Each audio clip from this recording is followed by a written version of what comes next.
오늘 사도행전 5장 1절부터 11절까지 말씀을 함께 교독하겠습니다. 사도행전 5장 1절부터 11절 말씀. 제가 먼저 읽고 그리고 우리 교독하겠습니다. 아나니아라 하는 사람이 그의 아내 삽비라와 더불어 소유를 팔아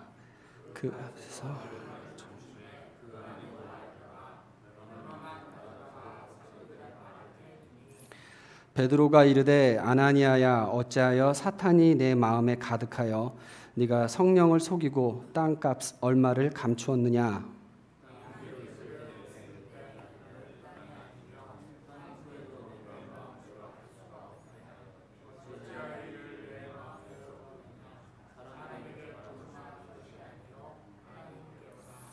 아나니아가 이 말을 듣고 엎드려져 혼이 떠나니 이 일을 듣는 사람이 다 크게 두려워하더라.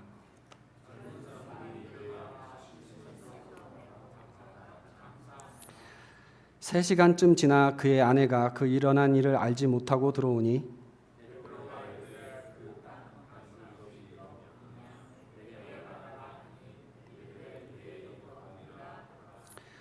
베드로가 이르되 너희가 어찌 함께 꾀하여 주의 영을 시험하려 하느냐.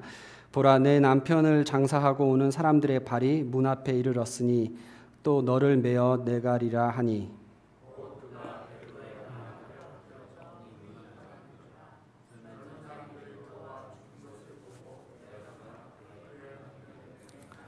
함께 읽습니다.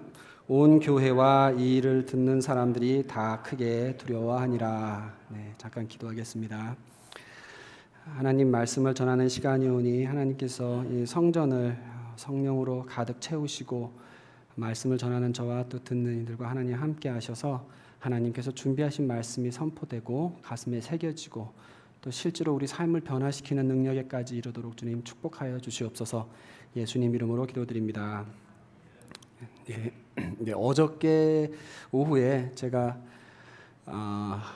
집 앞에 그 차고 앞에 서 있다가요, 저희 앞집, 옆집에 피자를 딜리버리 하러 온 차가 피자를 딜리버리하고 그다음에 뒤로 백아웃을 하다가 그 길에 놓여 있는 차를 치고 많이 손상을 입히고 난 다음에 그다음에 그냥 뺑소니 치고 도망가는 걸 제가 봤습니다. 그래서 가서 보니까는 뭐 문 하나를 다 갈아야 되겠더라고요. 그래서 그 차 그렇게 누가 쳤는지도 모르고 황당하게 놀랄 그 차 주인이 바로 또 저희 옆집 사람이라서 이제 제가 경찰에 리포트를 하고 그리고 그래서 뭐 이제 다 리포트 해갖고 그러고 갔습니다. 근데 그래서 이제 그 피자 딜리버리 했던 그 집 사람하고 이제 얘기라고 해보니까는 그냥 성실하게 일하는 사람 같아 보였는데 그냥 놀래가지고 그렇게 자수를 안 하고 도망을 갔나 보다 그러면서 둘이 이렇게 얘기를 나눴는데요.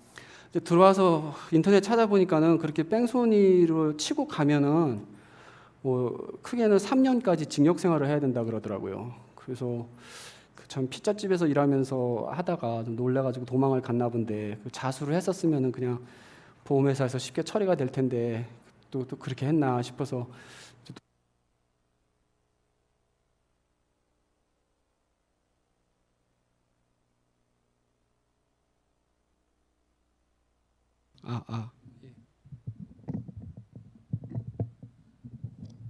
그래서 제가 마음이 좀 안 좋았습니다. 뭐 그냥 뺑소니 치고 도망갔으면은 보험에서 원래 처리가 될 수가 있긴 한데 그걸 또 이제 그 사람은 범법자로 이제 돼서 만약에 감옥 갔다 온 기록이 있고 하면은 그게 참 또 평생 어떻게 영향을 줄지, 그래서 참 마음이 안 좋아서 또 기도를 많이 했습니다. 그 사람 뭐 인생이 망쳐지진 않게 해달라고 그냥 좀 벌금 물고 그렇게 되면 좋겠다라고 이렇게 어제 기도를 했습니다. 근데 오늘 이 본문 말씀이 사실 참 무시무시한 이야기죠. 아무도 모르겠지 하고 숨겨진 그런 죄를 본인은 숨겨졌다고 생각을 했는데 그게 많은 사람들 앞에서 드러나면서 아주 그 자리에서 그냥 죽어버리는 아주 정말 무서운 그러한 이야기입니다.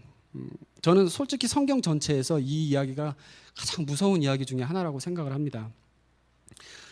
4장의 바로 앞장에 보면은 이적과 표적이 많이 일어나고, 그래서 믿는 사람들도 많이 생겨나고, 아주 그래서 자진해서 자기 재산을 팔아가지고 갖고 와서 함께 가난한 사람들 위해서 나누는 이러한 이야기가 나오는 아주 이상적인 굉장히 아름다운 교회의 모습이 나옵니다. 그러고 난 다음에 바로 5장에 와서 지금 이러한 끔찍한 이야기가 벌어지고 있습니다. 지금 이 성령이 충만한 베드로를 통해서 성령님께서 아나니아와 삽비라 부부의 비밀을 만인들에게 드러내게 하시는 그러한 장면입니다. 그리고 그 죄의 결과로 모든 사람들 앞에서 바로 즉사해버리는 이러한 사건입니다. 제가 이렇게 본문 말씀처럼 현대 사회에서도 가끔 하나님께서 이렇게 죄에 대해서 엄하게 심판하시는 이러한 이야기를 들을 때가 있었습니다. 근데 저는 그럴 때마다 사실 등골이 오싹합니다. 무서워요. 왜냐하면 저도 죄인이니까. 우리 모든 우리 속사정들을 다 드러내고 우리 행했던 모든 행위들을 다 드러내면 여기 부끄럽지 않은 죄인이 어디 있겠습니까? 근데 정말 그런 죄에 대해서 현장에서 이렇게 심판이 일어난다면 이게 얼마나 무서운 일일까라는 생각을 해봅니다. 11절에 보면 온 교회와 이 일을 듣는 사람들이 다 크게 두려워하니라라고 그 당시의 분위기를 잘 설명을 해주고 있습니다. 오늘 이 제목이 죄를 책망하시는 성령님입니다. 죄를 책망하시는 성령님, 그러니까 숨은 죄를 드러내시고 이것을 책망하시는 것, 그것도 성령님께서 하시는 일입니다. 죄를 책망하시는 그 성령님에 대해서 오늘 본문 말씀을 보고 한번 좀 자세히 보기를 원합니다. 제가 3가지의 교훈을 정리해봤습니다. 첫째로 성령이 강하게 역사하실 때는 이 정화 작업이 일어나는 것입니다. 성령님께서 강하게 역사하실 때는 은혜만 임하는 것이 아니라 이렇게 죄를 거두어내시는 정화 작업의 역사가 일어나게 됩니다.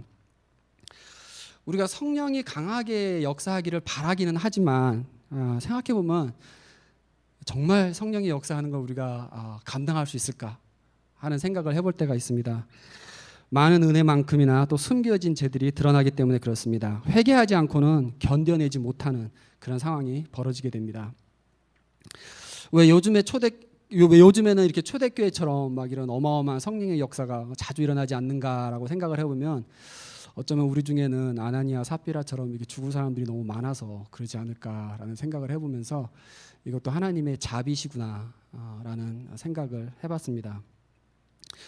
수십 년 전에 호주에서 있었던 일입니다. 저희 교수님께서 그 교수님이 젊으셨을 때 이야기를 해주신 건데요. 그러니까 한 수십 년 전 이야기겠죠.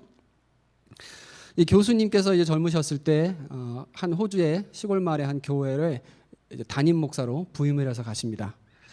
그래서 나이도 젊으시고 한 200명 정도 모이는 교회였다고 하는데 그 교회 가서 목회를 시작하셨는데 조금 시간이 지나고 보니까는 그 교회 안에 너무나도 많은 죄악들이 숨겨져 있는 것을 알게 됩니다. 그 중에는 음행을 하는 사람들이 섞여 있었고 또 교인들 사이에 너무 탐욕이 심했고 또 비즈니스 하면서 정직하지 못하게 비즈니스를 하는 사람들도 있었고 또 텍스를 제대로 안 내고 속여서 줄여서 내고 이런 사람들이 많이 있었다고 합니다. 그래서 새로 부임하신 젊은 목사님이시라서 이걸 어떻게 감당하기가 좀 버거웠던 것 같아요. 그래서 이분이 그냥 매일 하나님 앞에 나와서 눈물로 그냥 기도만 하셨다고 합니다. 그렇게 매일 눈물로 교회에 와서 6개월을 기도를 하셨는데 그 다음에 놀라운 일이 일어납니다. 6개월 후에 2달이라는 짧은 기간 동안에 그 교인 중에 40명이 죽음을 당하게 됩니다. 그러니까 200명 모이는 교회에서 40명이면 굉장한 숫자죠. 이 사람들이 2달이라는 짧은 사이에 갑자기 병이 들려서 죽고 사고가 나서 죽고 이러면서 자그마치 40명이나 되는 사람들이 죽어나갔다고 합니다. 그런데 그 후에 그 다음 해에 200명의 새로운 성도들이 그 교회에서 세례를 받고 교회가 완전히 새 교회가 돼버리는 그런 역사가 있었다고 합니다. 하나님께서 원하시면은 이러한 정화 과정이 오늘날에도 일어날 수 있다는 것 우리가 생각해봐야 될 문제입니다. 여호와를 경외하는 그러한 교회로 다시 세우시는 것이죠. 오늘 이 사건의 사실 이 목적은 지금 급격히 막 5,000명씩 이렇게 한 번에 불어나고 있는 이 교회를 거룩하게 하나님께서 지키시려고 이런 특별한 역사를 일으키시는 사건입니다. 본문으로 들어와서 생각해 봅니다. 아나니아와 삽비라의 죄가 과연 무엇이었나요? 무슨 죄를 졌길래 이렇게 심하게 이런 끔찍한 일을 겪게 되는 건가요? 첫째로 거룩하지 않으면서 거룩한 척을 하기 위해서 사람을 속였습니다. 그러니까 처음부터 땅을 팔아서 제가 일부만 헌금하겠습니다 했으면 아무 문제 없었습니다. 그리고 땅 팔지 말고 그냥 내 재산 내가 킵하고 살았어도 아무런 문제가 없었을 것입니다. 근데 문제는 누가 헌금하라고 절대 강요한 것도 아닌데 땅 판 돈을 일부는 자기 거로 챙기되 다 헌금한 것처럼 말하자라고 그렇게 부부가 입을 맞추고 다른 성도들을 속인 것입니다. 근데 정말 큰 문제는 뭐냐면 자기네가 그렇게 속이면 하나님도 모르시겠지라고 생각을 했던지 아니면은 하나님이 안다 하실지라도 뭘 하겠냐라고 생각했던 것. 이것이 가장 큰 죄 중에 큰 죄였던 것입니다. 다시 말하자면 죄를 범하면서 그걸 다 보고 계실 하나님을 대수롭지 않게 여겼다는 것. 죄를 범하면서도 그걸 다 보고 계실 하나님을 대수롭지 않게 여긴 것. 이것은 다시 말하면 하나님을 시험하는 것입니다. 그것이 오늘 이 아나니아와 삽비라가 이런 일을 겪게 된 그 죄의 원인입니다. 원인이 되는 죄입니다. 하나님께서 내 속에서 어떤 마음을 갖고 있는지를 하나님은 다 아십니다. 우리가 그걸 기억하고 두려워해야 합니다. 첫 번째 교훈, 성령이 강하게 역사하실 때는 정화 작업이 일어날 수가 있는데 우리는 이것을 두려워할 줄 알아야 된다는 것, 여러분 기억하시기 바랍니다. 둘째로 생각해 볼 것은 이 고범죄의 심각성, 고범죄의 심각성입니다. 고범죄라고 하는 것은 알면서 일부러 범하는 죄를 말합니다. 한번 이런 질문을 제가 해보겠습니다. 아나니아와 삽비라가 과연 크리스천이었을까? 만약 이 부부가 사실 예수님을 정말 믿는 사람이 아니었고 그렇다면은 문제가 그래도 좀 쉽게 해석할 수 있는 상황입니다. 그러니까 여기저기 막 기적이 일어나고 5천 명이나 막 사람들이 모이고 놀라운 일이 벌어지고 있으니까 자기네도 덩달아서 이제 간 거죠. 우리도 한번 가보자. 그래서 가서 보니까는 막 이렇게 재산을 팔고 와가지고 같이 사용하라고 그러니까 사람들이 얼마나 칭찬을 하고 그 사람들을 이렇게 높이 지켜주고 고마워하고 그랬겠습니까? 이제 그걸 보고 우리도 한번 저렇게 해보자라고 이런 그 명예가 부러워서 이러한 행동을 저질렀을 거라고 이렇게 생각을 합니다.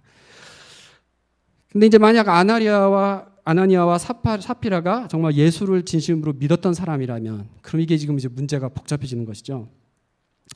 생각을 해보자면 이제 예수를 믿기는 하는데 아주 초신자였기 때문에 이 뭐 성도의 거룩한 생활의 중요성 이런 걸 전혀 모르는 상태에서 그냥 명예욕에 눈이 멀어서 뭐 남이 뭐 집사 장로 이런 직책 있으면 부러워서 나도 그런 거 내봐야지 막 이러면서 어떤 그 자기를 위한 명예욕으로 시작을 한 어떤 그런 실수 이제 그런 행동 때문에 이런 경우를 겪었을 수도 있고 아니면 정말 열심히 잘 믿었던 크리스찬이었고 그래서 진심으로 내가 헌금을 내 재산 팔아서 정말 사람들 나눠주고 싶다라는 마음으로 시작을 했는데 팔고 난 다음에 이렇게 돈을 바라보고 있으니까는 이거 다 주기는 아깝다 싶어서 우리 조금 감추자 해놓고 근데 그냥 다 줬다고 얘기하자라고 이렇게 부부가 마지막에 가서 어떤 그 명예욕 때문에 또 욕심 때문에 이런 실수를 범했을 수도 있을 것 같습니다. 셋 중에 어느 경우였는지는 사실 우리는 알 수가 없습니다. 성경에 그걸 자세하게 설명하지는 않는데 이렇게 예수를 믿고 정말로 믿는 사람이고 천국을 갈 사람이라면은 하나님께서 이렇게 심하게 벌하실 수가 있는 것인가? 라는 게 이게 사실 굉장히 신학적으로 난해한 그 질문이긴 합니다. 고린도전서 11장에 보면은 믿는 자들 중에서 죄를 회개치 않고 옳지 않은 자세로 성찬식에 임했다가 병이 들고 죽기까지 했다라는 이러한 이야기가 기록이 되어 있습니다. 그러니까 그 말씀대로라면은 예수를 믿더라도 고의로 죄를 범하면서 회개치 않을 경우에는 굉장히 엄한 벌을 우리가 겪게 될 수도 있다는 것을 알 수가 있습니다. 주석에서도 이제 다양한 좀 의견이 있긴 한데 이 고린도전서 11장의 예를 생각을 해보자면은 우리 믿는 자들에게도 얼마든지 하나님께서 엄하게 이렇게 이런 그 벌을 내리실 수 있는 것이 가능하다라고 저는 생각을 합니다. 그러니까 중요한 것은 우리가 배워야 될 교훈은 회개하라는 그 성령의 음성에 바로 순종해야 되고 회개의 기회가 아직 있을 때에 회개해야 한다는 것이죠. 이렇게 의도적으로 범하는 죄는 사실 굉장히 위험한 죄입니다. 어떤 경우가 있을까요? 이제 한두 번 어떤 그 죄의 유혹에 넘어갔던 사람이 내가 이러면 안 되겠구나라는 생각은 드는데 이제 그 죄의 맛에 빠졌다고 할까요? 그래서 또 다시 그런 선택의 기회가 주어졌을 때 다 알면서 죄의 삭은 사망이요 고통이요 우리가 끝에 가서는 이거 애통하면서 후회할 그렇게 될 결과가 있는 것을 머리로는 알면서도 죄의 유혹을 이기지 못하고 결국 죄의 길을 선택하는 이러한 경우가 있습니다. 또 뭐 이런 경우도 있죠. 이게 사람들 사이에 있는 갈등을 생각해 보자면은 처음에는 자기가 옳다고 믿기 때문에 주장을 하면서 서로 싸웁니다. 근데 그러다가 나중에는 이 내 자존심하고 내 체면이 너무 중요해서 자기가 잘못한 걸 알면서도 그걸 인정 안 하고 끝까지 고집을 부리는 경우가 있습니다. 이것도 알면서 의도적으로 죄의 길을 선택하는 것이죠. 그러니까 앞의 경우도 그렇고 뒤의 경우도 그렇고 죄라는 것은 그 당장 내 앞에서는 굉장히 이것이 달콤하기도 하고 이게 정말 눈이 멀어서 내가 알면서도 계속 하고 싶어하는 이러한 욕심이 우리 속에 자리를 잡게 됩니다. 이게 고범죄가 고의로 죄가 무서운 것입니다.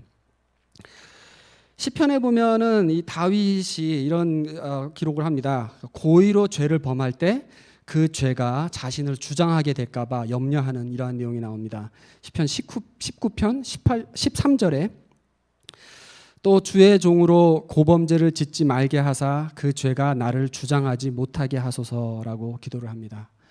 그러니까 고의로 죄를 범하게 되면 결국 그 죄가 나를 주장하게 되고 나는 그 죄의 종이 돼서 벗어나기 힘든 자리까지 우리가 가게 된다는 것을 이야기합니다. 우리가 시험에 들지 말게 하는 그 시험에 들지 않게 하는 가장 첫 번째 방어선이 뭐냐면 우리의 양심이죠. 마음의 갈등이죠.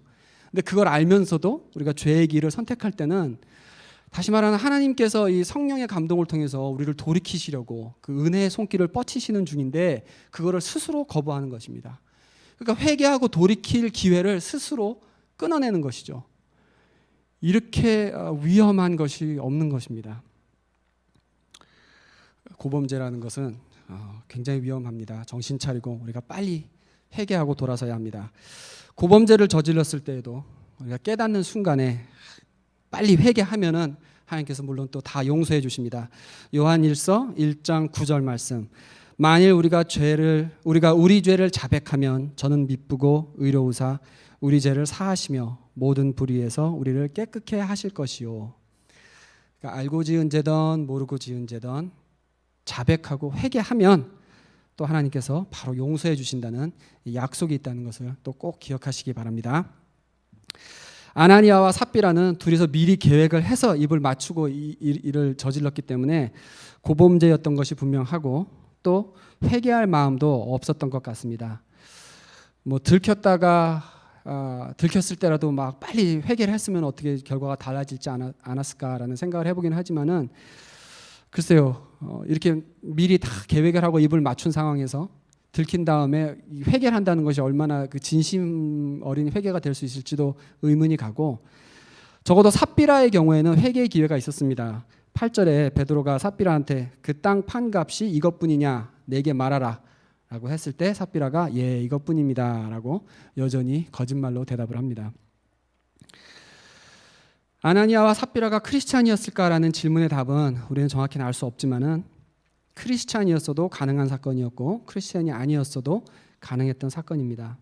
더 중요한 건 어떤 경우에든 우리에게 회개의 기회가 얼마나 유효한지 우리는 알 수 없다는 것. 예수님과 함께 십자가에 매달렸던 그 오른쪽의 강도는 마지막 순간에 회개하고 또 믿음을 표현하면서 그래서 마지막 순간에 구원받고 천국 가는 역사가 있었습니다.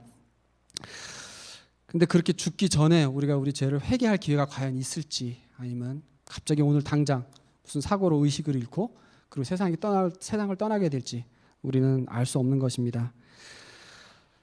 내 죄를 회개하라고 하나님께서 얼마나 더 기다리셔 주실지, 아니면은 지금 내가 조금만 더 나 하고 싶은 거 해야지라고 미루는 그것 때문에 그 죄의 결과가 평생 나에게 짐이 되는 그러한 인생을 후회하는 삶을 살게 될지 우리의 선택인 것입니다. 이것은 모두 하나님을 시험하는 죄이기 때문에 아주 위험한 죄입니다. 우리 하나님 앞에서는 맷집이 세봤자 좋을 거 하나도 없습니다. 기억하시기 바랍니다. 하나님 앞에서는 맷집이 세봤자 좋을 거 하나 없다. 작은 사인들을 통해서 회개하라고 하나님께서 부르실 때 지체하지 않는 우리가 되기를 바랍니다. 네, 세 번째 교훈은 우리는 모두 은혜로 살고 있다. 우리는 모두 은혜로 살고 있다라는 것입니다. 아나니아와 삽비라처럼 죄 하나 짓고 바로 그 자리에서 죽지 않는 것, 이것은 하나님께서 자비로 우리를 지금 봐주시는 중이기 때문에 그렇다는 것입니다. 아나니아 삽비라 이야기의 제일 중요한 교훈은 우리 모두가 죄 지었을 때 이처럼 다 당장 죽었어야 될 그런 사람들인데 계속 봐주시는 이 은혜의 기간을 지금 우리가 살고 있다는 것입니다. 저는 이 생각을 해봤습니다. 이 베드로가 이 사건을 목격하면서 기분이 어땠을까? 정말 대단한 일이지 않습니까? 예수님도 이런 일을 하신 적이 없죠. 딱 죄진 거를 앞에 사람을 보고 죄에 대해서 탁 말을 하니까는 앞에서 그냥 사람이 죽어나갑니다. 지금 이 어마어마한 이 능력이 지금 나타나고 있는데, 그래서 베드로가 이야, 이거 성령님이 지금 엄청 세게 나한테 임하고 계시는구나. 이거 지금 하나님의 능력이 엄청나게 역사하고 있구나라고 그렇게 감격을 했을까? 저는 안 그랬을 것 같습니다. 제 생각에는 땅 파른 돈 일부를 몰래 챙긴 이 아나니아와 삽비라의 죄는 사실 베드로에 비하면 세 발의 피가 아닐까라는 생각을 합니다. 베드로는 이 죽어나가는 부부를 보면서 왜 나는 이렇게 살고 있는가? 왜 나는 아직까지 멀쩡하게 이렇게 하나님한테 쓰임받고 있는가라는 생각을 했을 거라고 생각합니다. 이 사람들이야 그냥 땅값 몇 푼 챙긴 게 단데 나는 예수님이 제일 힘드셨던 날 나의 주님을 부인하고 저주까지 했던 그런 죄인인데 왜 나를 하나님은 살려두셨는가? 저는 베드로가 이 감격으로 그날 밤에 다시 한번 묵상하면서 눈물을 흘리지 않았을까라는 생각을 해봅니다. 왜 누구는 은혜를 받고 그래서 살고, 왜 누구는 벌을 받고, 왜 그렇게 되는 걸까요? 우리가 아무도 모르게 지었던 죄들, 안 들키고 안 잡혀서 넘어간 죄들, 그게 다 들통이 나면은 정말 어떨까요? 그거대로 우리가 다 죄값을 치르고 살아야 된다면, 왜 나는 은혜 받는 자로 내 죄값을 치르지 않고 왜 내 죄를 예수님께서 대신 그 죄값을 치르시고 나는 이렇게 멀쩡한 사람처럼 살고 있는지 저는 그게 이해가 되지 않습니다. 수억의 인구들이 평생 살면서 예수님을 모르고 그리고 죽는 사람들이 수두룩한데 왜 나는 어렸을 때부터 교회 나가게 되고 매주 성경 말씀, 설교 말씀을 들으면서 자라게 되고 왜 내 죄를 회개할 기회를 하나님께서 주시고 왜 예수님께서 내 죄를 대신 짊어지고 나는 이렇게 자유롭게 살 수 있게 하셨는지 이거는 이해할 수가 없는 부분입니다. 아나니아와 삽비라의 사건이 우리에게 주는 제일 중요한 교훈, 우리도 원래 저런 운명이었다. 내가 지금까지도 마음에 짐이 되고 있는 과거의 그때 그날의 그 죄, 오직 나는 은혜로 아직 멀쩡하게 살아가고 있구나. 그때 죽었어야 하는 사람인데 이것을 꼭 기억하시기 바랍니다. 예수님을 우리가 만난 것도 회개할 수 있는 것도 지금도 회개할 수 있는 것도 모두 우리가 받을 자격이 없는 은혜입니다. 하나님은 우리가 깨끗해지시기를 원하십니다. 성령이 역사하실 때 하나님의 그 거룩하심 앞에서는 우리가 죄를 품고 있으면 다치기가 쉽습니다. 우리의 운명은 삽비라와 아나니아 같은 운명이었다는 것. 원래 그렇게 되는 게 하나님을 시험하는 자들한테 적합한 운명입니다. 초대교회 성장 시기에 많은 사도들 중에 하필 베드로가 이렇게 제일 크게 쓰임 받았던 이유, 제 생각에는 다른 것이 아니고 물론 예수님을 제일 먼저 하나님의 아들이라고 알아봤고 또 늘 열심이었던 베드로 맞습니다. 그런데 그 진짜 이유는 자기 말 한마디에 이렇게 아나니아와 삽비라가 발 앞에서 쓰러져 죽는 것을 보고도 베드로는 내가 능력이 정말 대단한 사람이구나라고 하는 자만을 품을 수가 없는 사람이었기 때문이라고 봅니다. 아무리 능력받아도 베드로는 자만할 수가 없었습니다. 이런 일이 있을 때마다 막 설교하니까 3,000명이 회개를 하고 지난주 말씀 다 앞에서 평생 절름발이었던 사람이 일어나서 막 뛰고 이런 역사가 있을 때마다 베드로의 마음은 한 가지, 왜 내게 이런 귀한 일을 맡기시나, 왜 나 같은 사람을 사용하시나. 닭이 울던 그날 새벽에 가룟 유다는 죄책감 때문에 목매다 자살해서 죽었는데 나도 그렇게 죽었어야 될 사람인데, 사실 그날 생각하면 나도 그렇게 죽고 싶었었는데 왜 하나님께서 나는 살리시고 지금까지 이렇게 크게 사용하시는 이러한 자리까지 오게 하시나. 알 수 없는 하나님의 은혜에 베드로는 그 감격이 끊이지 않았다고 생각합니다. 능력을 받을 때마다 살려주신 은혜가 다시 감사했던 것이 베드로였습니다. 늘 그 상한 마음으로, 빚진 자의 마음으로 살았기 때문에 하나님 일을 행할 수 있었고 또 하나님께서도 편하게 사용하실 수 있었던 것이라고 봅니다. 여러분, 우리 먼저 받았던 은혜를 잊지 마시기 바랍니다. 늘 이 은혜의 감격이 내 속에서 끊이지 않게 사는 것, 그것이 계속해서 하나님께 사용되는 비결입니다. 지금까지 우리를 버리지 않고 살려두시고 또 회개하라고 부르시는 그 하나님께 우리 숨겨진 죄들 지체하지 말고 늘 당장 회개하는 우리가 되기를 원합니다.